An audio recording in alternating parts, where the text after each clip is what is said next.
ценности. Latin America, Это напрямую Southeast нацелено Asia. на страны And the Западной message is Европы. simple. With us, you are safe. But there are risks.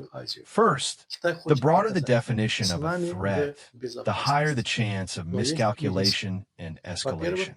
If every criticism, sanction, or military drill is seen as a security challenge, the risk of unpredictable actions increases.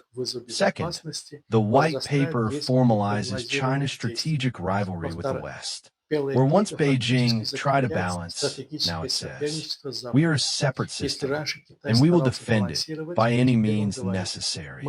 In the end, this white paper is not just a threat assessment. It's an ideological manifesto, a statement that China is no longer just defending its position. It's ready to shape the rules of the game. For the world, that means rising competition between systems in a shrinking zone of neutrality. For Asia, for Europe, and for the global South, the time to choose has come. If you've watched to the end, thank you. Support the channel with a like, subscription, and a comment. And if you want more deep dive breakdowns like this, let us know which topics matter to you.